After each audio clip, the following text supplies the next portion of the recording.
Materi Subtema 1, Keberagaman Budaya di Indonesia. Oke, apa sih yang dimaksud dengan budaya? Budaya adalah segala sesuatu yang dihasilkan oleh akal, karsa, dan budi manusia. Budaya tersebut dapat berwujud 3 macam. Wujud budaya yang pertama adalah gagasan atau ide, yang kedua tindakan atau kegiatan, dan yang ketiga adalah benda. Budaya yang berwujud gagasan atau ide misalnya adalah kepercayaan dan sistem adat istiadat. Budaya yang berwujud tindakan atau kegiatan misalnya adalah upacara adat dan seni pertunjukan. Sedangkan budaya yang berwujud benda contohnya ada pakaian adat, senjata tradisional, rumah adat, serta candi. When there's no more hope is left in me, I can see what comes my way, and I'm always no more hope.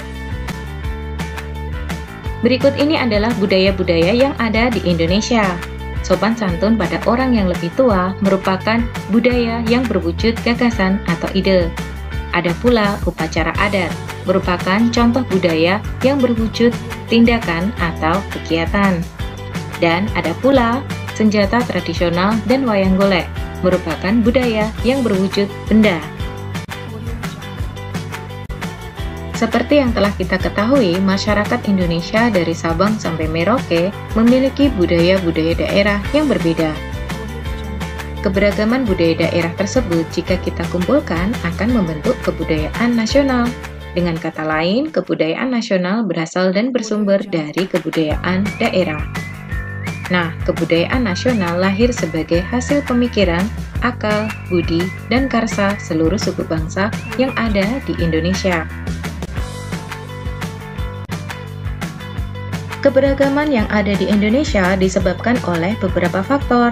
Berikut ini adalah faktor penyebab keberagaman bangsa Indonesia. Faktor penyebab yang pertama adalah faktor keturunan, yang kedua perbedaan kondisi geografis, dan yang ketiga adalah pengaruh budaya asing. Kita bahas faktor penyebab yang pertama dulu, yaitu faktor keturunan. Masyarakat Indonesia berasal dari 3 kelompok ras yang berbeda. Ada ras Melanisoid, misalnya di Papua, ada ras Bedoid, misalnya di Riau dan Jambi, serta ada pula ras Melayu Mongoloid, misalnya suku Batak, Toraja, dan Dayak. Faktor penyebab yang kedua, yaitu perbedaan kondisi geografis. Perbedaan kondisi geografis akan memunculkan jenis pekerjaan yang berbeda-beda. Ada kondisi geografis berupa pantai, pegunungan, dataran tinggi, akan membuat masyarakat yang hidup di wilayah tersebut memiliki jenis pekerjaan yang berbeda dengan masyarakat di wilayah lain. Misalnya, ada pekerjaan di bidang perikanan, pertanian, perkebunan, perdagangan, dan lain-lain. Faktor penyebab yang ketiga, yaitu pengaruh budaya asing. Pengaruh budaya asing berasal dari budaya bangsa yang pernah datang ke Indonesia. Misalnya, bangsa Cina, Eropa, Arab, India, yang pernah datang ke Indonesia dan mengenalkan budayanya ke penduduk asli Indonesia. Contohnya, budaya barongsai yang dikenalkan oleh etnis Cina. Salah satu penyebab keberagaman di Indonesia adalah faktor keturunan. Yuk kita bahas tentang kelompok ras. Ras adalah pengelompokan manusia berdasarkan asal-usul geografis dan ciri umum fisiknya. Ada 3 ras yang ada di Indonesia. Yang pertama, ras Melanisoid atau yang disebut juga dengan Papua Melanisoid. Ras ini paling banyak ditemukan di Papua, Maluku, Pulau Aru, Pulau Kai, serta Nusa Tenggara Timur. Ras yang kedua adalah ras Bedoid. Contohnya adalah orang Sakai di Riau, orang Kubu di Sumatera Selatan dan Jambi, serta orang Mentawai di Kepulauan Mentawai. Kelompok ras yang ketiga adalah ras Melayu Mongoloid. Ras Melayu Mongoloid dibedakan menjadi 2, yaitu Proto-Melayu atau Melayu Tua dan Deutero-Melayu atau Melayu Muda. Ras Proto-Melayu atau Melayu Tua misalnya adalah suku Nias, Toraja, dan Dayak. Sedangkan ras Deutero-Melayu misalnya adalah suku Bugis, Jawa, Madura, Makassar, dan Bali.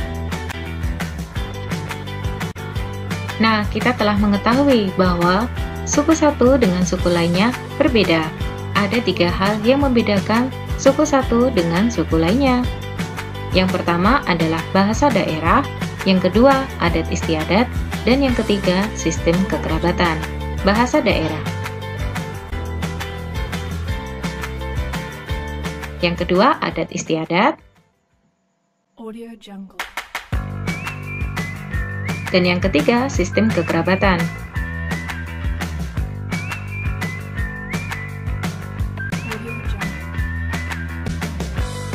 Setiap suku bangsa akan menghasilkan budaya daerah. Budaya-budaya daerah yang ada di Indonesia, jika kita gabungkan bersama, maka akan membentuk kebudayaan nasional. Kebudayaan nasional merupakan aset kekayaan bangsa. Oleh karenanya, kita perlu mengembangkan dan melestarikannya. Berikut ini adalah upaya pengembangan dan pelestarian kebudayaan nasional. Dengan cara penggalian situs bersejarah. Kedua, memelihara temuan benda bersejarah atau benda hasil budaya.